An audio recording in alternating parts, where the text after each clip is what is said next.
Welcome to the Folktale Project. This is Dan Scholes. Today's story is a Brazilian folktale. Comes to us from Elsie Spicer Els. This is How Night Came.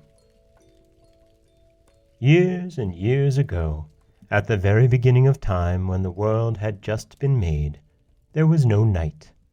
It was day all the time.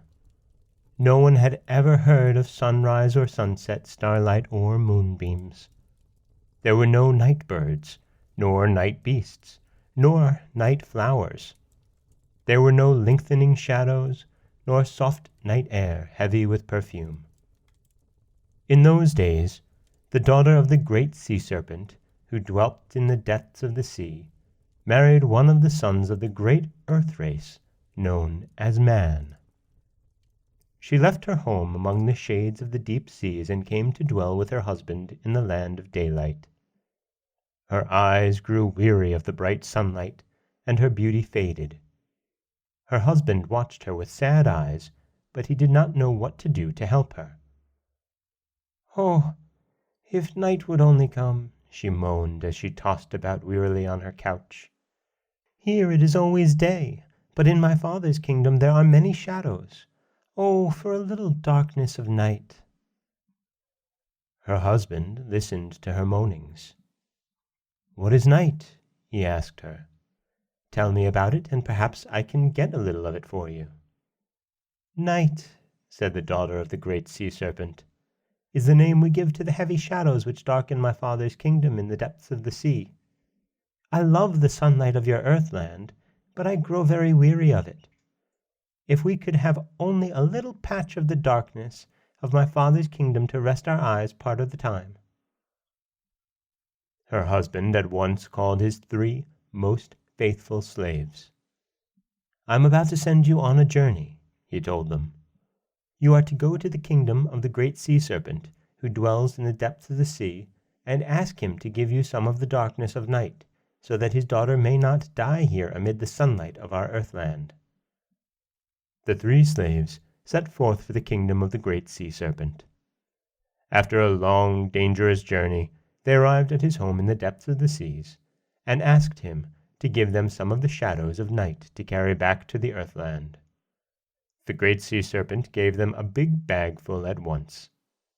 It was securely fastened, and the Great Sea Serpent warned them not to open it until they were once more in the presence of his daughter, their mistress. The 3 slaves started out, bearing the big bag full of night upon their heads. Soon they heard strange sounds within the bag. It was the sound of the voices of all the night beasts, all the night birds, and all the night insects.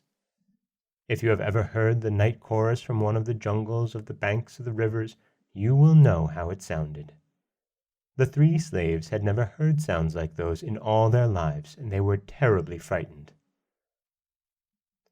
"Let us drop the bag full of night right here, where we are, and run away as fast as we can," said the first slave. We shall perish anyway, whatever we do," cried the second slave.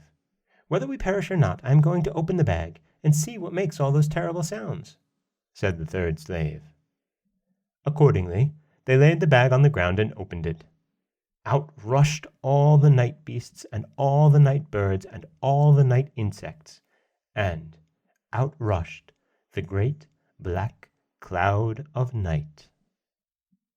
The slaves were more frightened than ever at the darkness and escaped to the jungle.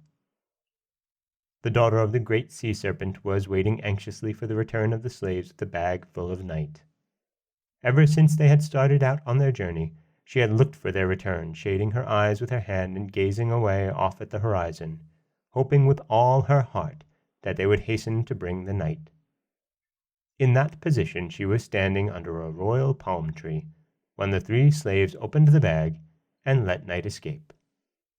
Night comes at last!" she cried, as she saw the clouds of night upon the horizon. Then she closed her eyes and went to sleep there under the royal palm tree. When she awoke, she felt greatly refreshed. She was once more the happy princess who had left her father's kingdom in the depths of the great seas to come to the earthland. She was now ready to see the day again.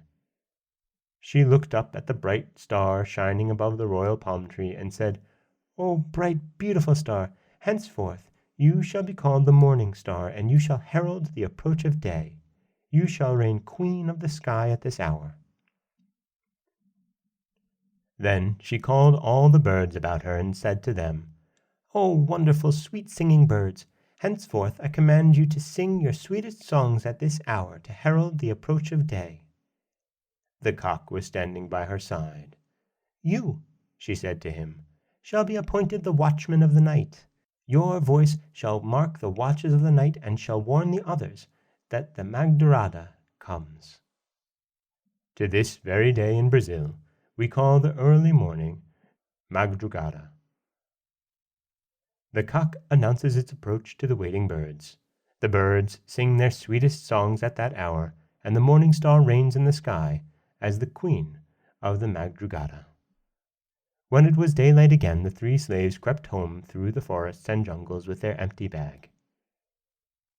"O faithless slaves," said their master, "why did you not obey the voice of the Great Sea Serpent and open the bag only in the presence of his daughter, your mistress? Because of your disobedience, I shall change you into monkeys. Henceforth you shall live in the trees. Your lips shall always bear the mark of the sealing wax which sealed the bag full of night." To this very day, one sees the mark upon the monkey's lips, where they bit off the wax which sealed the bag, and, in Brazil, night leaps out quickly upon the earth, just as it leapt quickly out of the bag in those days at the beginning of time. And all the night beasts, and night birds, and night insects give a sunset chorus in the jungles at nightfall. And that is the Brazilian folktale of How Night Came, captured by Elsie Spicer Ells.